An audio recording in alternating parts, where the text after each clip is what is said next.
आज के मुख्य समाचार। नवी मुंबई उरण स्थित power plant gas turbine power station में हादसा, 3 घायल। केंद्रीय वित्त मंत्री निर्मला सीतारमण ने तेलंगाना के मुख्यमंत्री चंद्रशेखर पर हमला बोला। शिवसेना का चुनाव चिन्ह को फ्रिज करना, लोकतंत्र को फ्रिज करना है।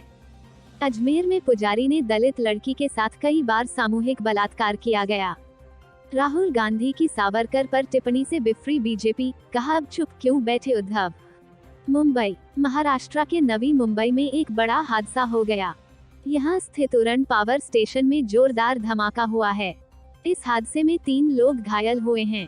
घायलों में एक इंजीनियर और 2 कर्मचारी शामिल हैं। सभी को नवी मुंबई के एरोली के अस्पताल में भर्ती किया गया है। ब्लास्ट के बाद बड़े पैमाने पर गैस लीकेज भी हुआ है। सूचना पर पुलिस प्रशासन और दमकल का दस्ता मौके पर पहुंचा। दमकल की टीम आग और गैस पर काबू पाने का प्रयास कर रही है। बचाव अभियान के लिए कई दमकल गाड़ियों को लगाया गया है। ये धमाका रविवार दोपहर गैस आधारित thermal power plant Uran gas turbine power station (GTPS) में हुआ है। मामले की जांच की जा रही है। गौरतलब है कि महाराष्ट्र के पालघर में 10 दिन पहले ही एक फैक्ट्री में धमाका हुआ था। वसई में स्थित एक फैक्ट्री में हुए इस विस्फोट में कम से कम 3 लोगों की मौत हो गई थी और 8 अन्य घायल हो गए थे।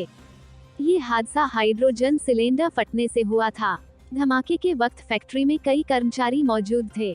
राज्य के लोक निर्माण विभाग (PWD) मंत्री रविंद्र चव्हाण ने इस घटना के बाद फैक्ट्री का दौरा किया था और अधिकारियों को यहां उद्योगों में काम करने वाले लोगों का सुरक्षा प्रशिक्षण आयोजित करने का निर्देश दिया था।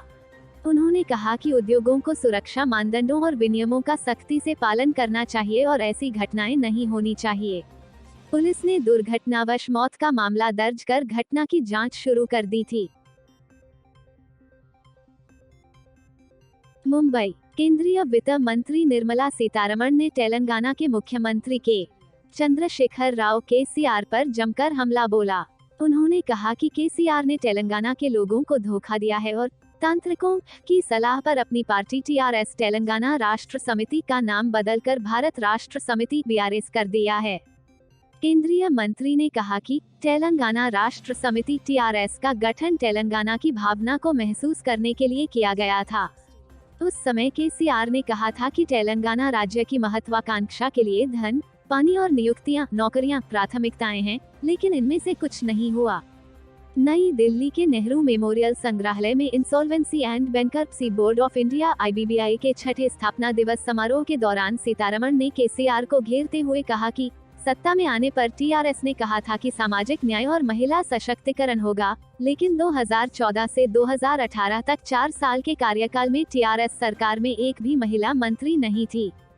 TRS के दोबारा चुने जाने के बाद भी करीब 1 साल तक कोई महिला मंत्री नहीं रही। कुछ तांत्रिकों की सलाह पर महिलाओं को कैबिनेट में प्रतिनिधित्व नहीं दिया गया था। वित्त मंत्री ने कहा कि 2014 में जब तेलंगाना राज्य का गठन हुआ था, तब यह राजस्व अधिशेष वाला राज्य था।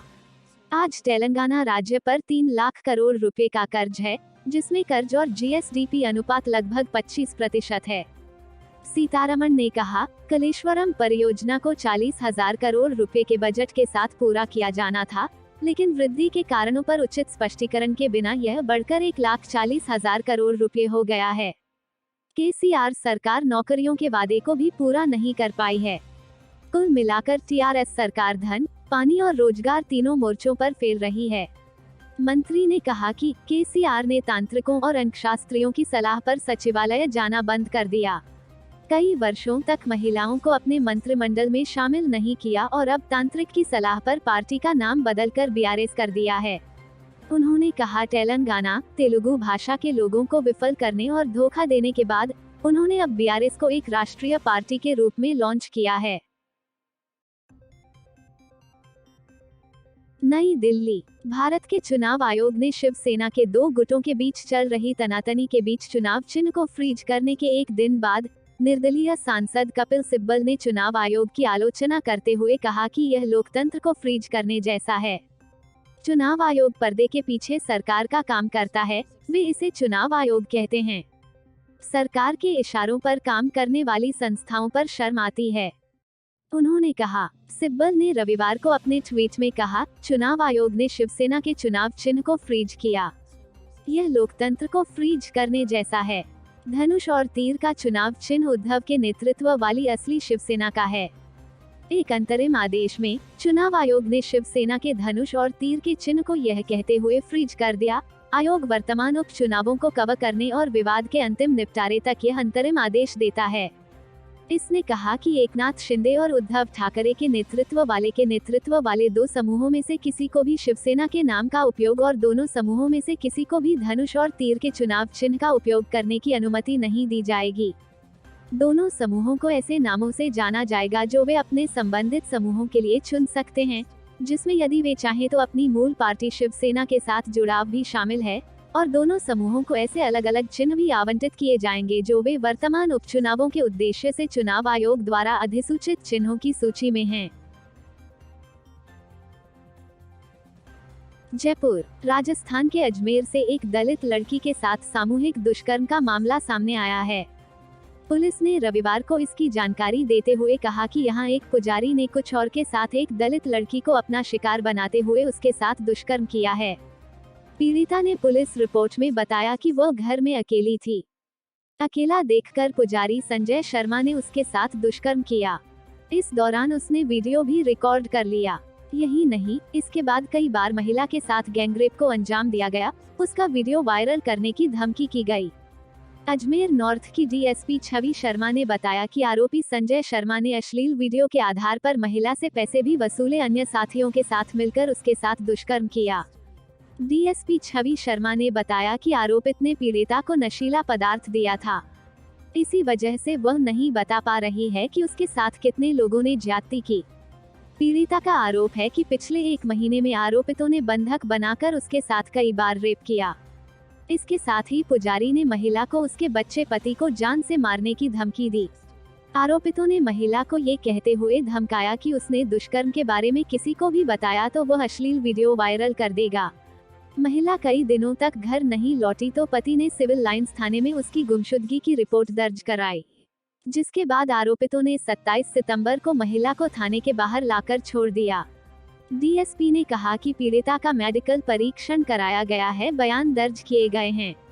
पुलिस आरोपितों की तलाश में जुटी है। मुंबई, कांग्रेस के पूर्व अध्यक्ष राहुल गांधी ने सावरकर पर टिप्पणी कर दी। अब इस मामले में उनका विरोध बढ़ता जा रहा है। एक दिन पहले मीडिया से बात करते हुए राहुल गांधी ने कहा कि मैंने इतिहास में पढ़ा है कि आजादी की लड़ाई के वक्त आरएसएस अंग्रेजों की मदद कर रहा था। सावरकर को अंग्रेजों से वजीफा मिलता था और ये ऐतिहासिक तथ्य हैं जिन्हें भाजपा भी छिपा नहीं सकती। इस बयान के बाद महाराष्ट्र में बवाल मचा हुआ है। महाराष्ट्र के उप मुख्यमंत्री देवेंद्र फडणवीस ने भी कड़ी आपत्ति दर्ज कराई है। महाराष्ट्र के उप मुख्यमंत्री देवेंद्र फडणवीस ने राहुल गांधी की आलोचना की और पूछा कि क्या शिवसेना प्रमुख उद्धव ठाकरे ऐसे बयान का समर्थन करते हैं। फडणवीस ने कहा कि राहुल गांधी को भारत एवं कांग्रेस का इतिहास मालूम नहीं है। उन्होंने कहा कि राहुल गांधी ने फिर वीर सावरकर का अपमान किया है। वो लगातार कह रहे हैं कि वो एजेंट थे और पैसे लेते थे। मैं इस बयान की निंदा करता हूँ। उन्होंने कहा कि कांग्रेस ने अक्सर सावरकर का अपमान किया है क्योंकि बड़ी संख्या में लोग उनके सावरकर के पक्ष में हैं। Bureau report, Mumbai.